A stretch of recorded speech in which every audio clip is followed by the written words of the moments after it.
The news hit like a punch to the gut. Malcolm Jamal Warner, the man millions knew as the heart of The Cosby Show, was gone at just 54 years old. NBC confirmed it. Authorities in Costa Rica said it was an accidental drowning. But nothing about this felt simple. It was Sunday, July 20th, 2025, when the world changed forever. A date now burned into memory. Malcolm wasn't just an actor. He was a piece of childhood for an entire generation. He was Theo Huxtable, the quick-witted, sometimes clumsy, always lovable son who grew up in America's living rooms. But on that day, his final chapter was written in the unlikeliest of places, Cockles Beach in Costa Rica. A retreat he'd taken to find quiet, to escape the noise. Instead, the waves claimed him. Locals said he'd been walking slowly along the sand that evening, shoes in one hand, sunglasses hanging from his shirt, moving like a man lost in thought. His expression was heavy, not from exhaustion, but from something deeper, something invisible. Witnesses recalled riptides being unusually strong that day, currents capable of dragging even strong swimmers under. 2 people were pulled beneath the waves. Only one came back. Malcolm didn't. The search lasted through the night, rescuers combing the shoreline, helicopters circling above, divers plunging into black water. Morning came, and with it, the discovery. His body floated face down, still and silent. They turned him over, and there it was, that familiar face we'd grown up with since 1984. Phones lit up across the globe, news alerts, social media posts, frantic texts. Please tell me this is a hoax. But it wasn't, and the grief hit instantly. Fans didn't just mourn a celebrity, they mourned family. For so many, Theo wasn't just a character, he was the brother they never had. Malcolm brought humanity to a role that reflected our own imperfections, our own growing pains. Behind that smile, though, was a man carrying weight the world never saw. Reports soon surfaced that he'd been in turmoil before the trip. Disputes with a major production studio. Plans to walk away from multiple projects. Friends said he felt overlooked in an industry that once celebrated him. Then came whispers of heartbreak, his long-rumored marriage on the verge of collapse. And there was that final Instagram post, an empty horizon over a grey ocean, captioned simply, "Sometimes silence screams the loudest." At the time, it seemed poetic. Now it felt like a message we'd failed to hear. His mother's statement cut through the noise. She told reporters she had dreamt of him that very morning. In the dream, he smiled, but his eyes were tired. "Mom, I'm tired of being strong," he'd said. "I just wanted peace." Hours later, he was gone. Hollywood reacted in shock.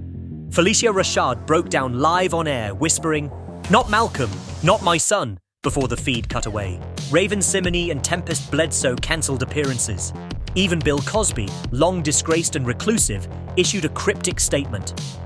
Theo was the best part of the show because Malcolm was the best part of us. Officially, the cause was accidental drowning, but the questions wouldn't stop. Who was he with? Why did he arrive in Costa Rica 2 days early? Why wasn't his phone recovered? A witness claimed to have seen him arguing with an unidentified man the night before his death. And then came the leaks. From his Costa Rican rental came audio recordings, private, shaky, vulnerable. "I don't know who I am anymore," he confessed in one clip.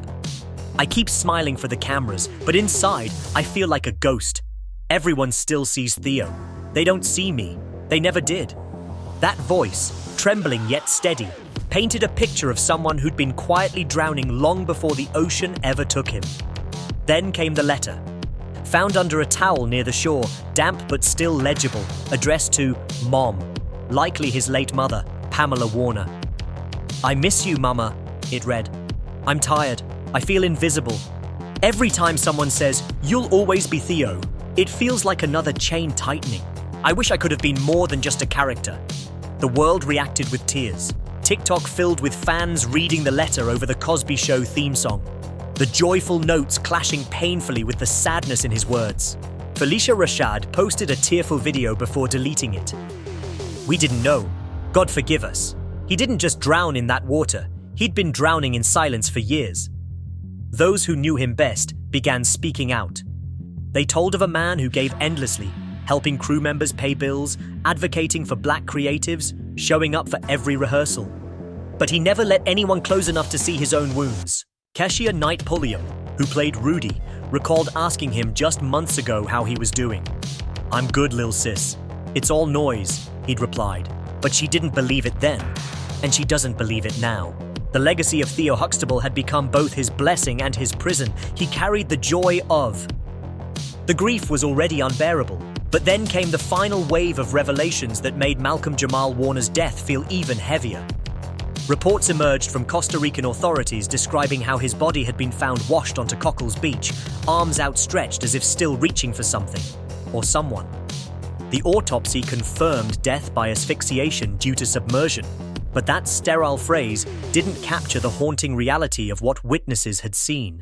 Those close to Malcolm revealed that this trip was supposed to be his spiritual reset. He had wrapped an independent documentary exploring healing from childhood trauma, a project he'd called necessary but exhausting. In the weeks before leaving, he'd been rewatching clips of himself as Theo, crying over scenes that once made the world laugh. He reportedly told a friend, "I'm grieving the little boy America never really knew, the real me." On the morning of July 20th, locals saw him sitting alone on a rock near the shoreline for nearly 2 hours, simply watching the waves. The cafe owner nearby offered him coffee, but Malcolm smiled faintly and said, "Not today." Just after midday, he walked into the water. The ocean looked calm. No storms, no red flags warning of danger. But instead of staying near the shore, he swam far beyond the safe zone, past where tourists were told to remain. Chloe Evans, a tourist filming a vlog with her fiancé, caught him in her camera's frame. At first, it looked like he was casually swimming. Then his hand lifted, not in greeting, but in a silent plea for help. Moments later, he went under. By the time rescuers arrived, it was too late. Hours before he stepped into the water, he had recorded a voice note to his mother. It was never sent, but it was recovered from his phone, time-stamped at 10:47 a.m. His voice cracked as he said, "Ma, I just want you to know you gave me everything. I know the world never saw me past Theo, but you always did. If I don't make it back, just know I found peace out here." That audio leaked online, sending fans into collective heartbreak. One listener commented, "It's like he knew, like he was saying goodbye." Tempest Bledsoe, who played Vanessa Huxtable, recalled him calling her the day before he left. "If I go out," he told her, "I want the ocean to carry me home." She thought it was poetry. Now she wonders if it was a warning.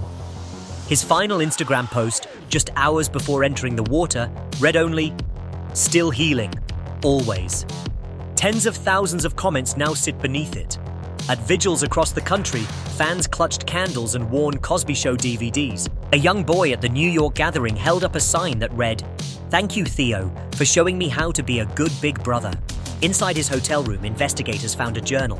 One entry read, "I spent so much of my life performing happiness. Deep down, I wanted silence. I wanted to be Malcolm, not Theo. I wanted to be held, not watched. If the ocean is where I find rest, maybe it's where I was always meant to return." Those words broke something in his fans. The man who had been a symbol of warmth and safety for millions had spent his life feeling unseen. Celebrities flooded social media with tributes. Viola Davis, Taraji P. Henson, Anthony Anderson, Jada Pinkett Smith. Each spoke of his talent, his kindness, and the unfairness of his fate. But this wasn't just about losing an actor. For many, it was losing the final piece of a time when life felt simpler, when families gathered around the TV for something wholesome. Malcolm's face was more than familiar. It was part of the fabric of our lives. And yet, as much as we celebrated him, we never saw the cost. That cost became heavier when whispers of foul play refused to fade. According to a source tied to the investigation, Malcolm had visible bruising on his ribs and back. Local fishermen claimed they saw him in a heated exchange with an unidentified man about half an hour before he was found. His passport and phone were unaccounted for immediately after the incident. Theories swirled online, everything from an altercation gone wrong to targeted foul play. Justice for Malcolm surged again, this time with celebrities adding their voices. Donald Glover wrote, "This doesn't feel right. We need answers." But even without conspiracy theories, the reality was brutal enough. Malcolm Jamal Warner died carrying the pain of being trapped in a role the world wouldn't let him grow past. Theo Huxtable made him immortal but also invisible. Even the Cosby scandal, which had nothing to do with him, chained him to a shadow he couldn't escape. He refused interview after interview about it, not out of loyalty to anyone involved, but because he didn't want to crush the good memories his fans still held. He thought if he spoke, he'd shatter what little innocence was left, said a family friend. But holding that burden was killing him. The man who had been America's big brother didn't have one of his own when it